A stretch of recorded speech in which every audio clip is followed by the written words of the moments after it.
With every day that passes on the Aaron Rodgers watch, if you want to call it that, the one thing that should become clearer to everyone is that management's not about to stop looking for an older guy, no matter what Rodgers decides. Good morning to you. Good Wednesday morning. I'm Dejan Kovacevic of DK Pittsburgh Sports. This is Daily Shot of Steelers. It comes your way bright and early every weekday. If you're into hockey and or baseball, I also offer daily shots of Penguins and Pirates in the same place that you found this. I hope you'll check those out as well. Chris Halleck, our Steelers beat writer at DK Pittsburgh Sports, did a terrific analysis. It took him a few days, published yesterday on our site, breaking down the season that Mason Rudolph had in Nashville for the Titans. I'm not going to be the guy that gives away his written work, certainly not when it's for our company, so make sure you go and read it. It's good stuff. But I will point out a couple of things that I found of particular interest. One of them is something that I've mentioned to you a few times, that he's had the 9 touchdowns and 9 interceptions thing come up in a lot of conversations, and it should, because that just looks awful. In going through every one of Mason's dropbacks, I mean every single Mason dropback all season, and in particular those interceptions, 2 of them were tipped upward by his own receivers and had no business being tipped upward. And the third was on one of those desperate heaves as the clock is expiring.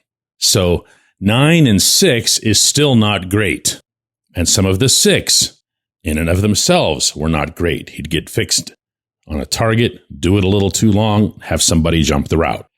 Also of note in this piece was that the Titans overall, this isn't even an opinion, were just terrible offensively. Everything about them. That's going to affect quarterback play, or quarterback play will just be part of it, depending on your viewpoint. One way or another, it's going to make it harder to really see what's happening. How much of it is on the quarterback, good or bad?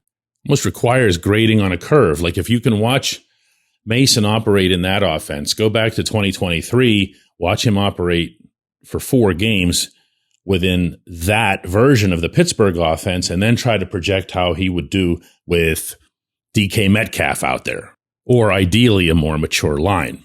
Now, why am I bringing this up relative to what I mentioned at the outset here?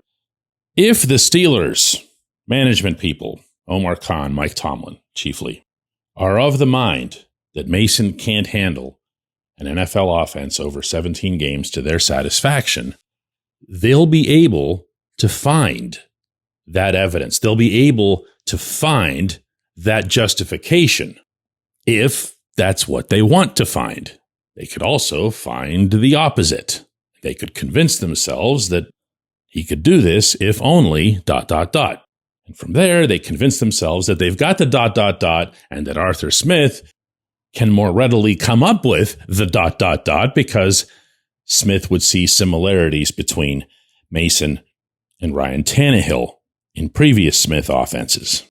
But as I say all that out loud, to lay it all there on the table, they're still waiting on Rodgers.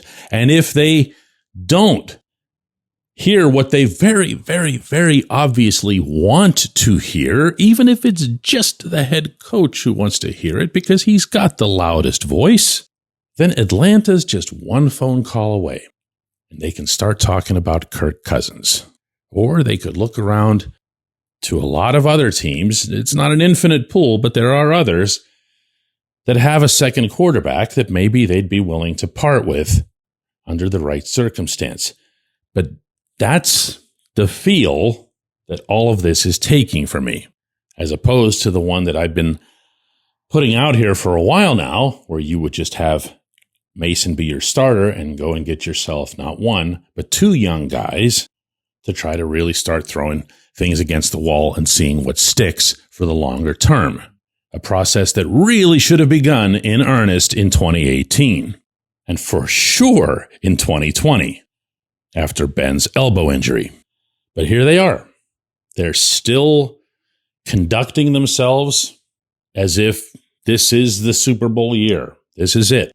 And all we need is that guy to get us there this year. We'll worry about the future whenever it actually arrives, which of course the future never actually does. But one more time, that's the head coach that you have. That's the Tomlin mindset. He'll look at every year as a year that he can win the Super Bowl, and he'll fill out that roster accordingly. That roster will get halfway there, maybe a game or two above 500. That's what you see. That's laid out right there in the standings year after year after year. When we come back, J1Q.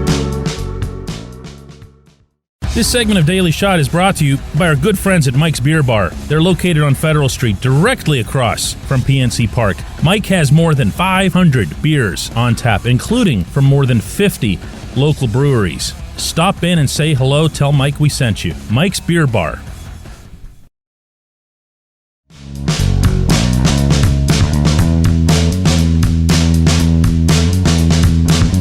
J1Q comes from Bob, who says, DK, when the Steelers were still friendly with Russell Wilson, all the talk was that signing him would take multiple years and $30 million plus.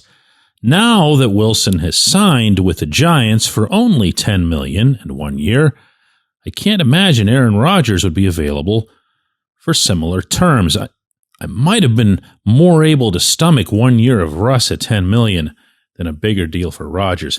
Bob, I want to clear up a couple of things first in what you put forth here. When you say the Steelers were still friendly to Russ, all the talk was that signing him would take multiple years and $30 million plus. Not on our site.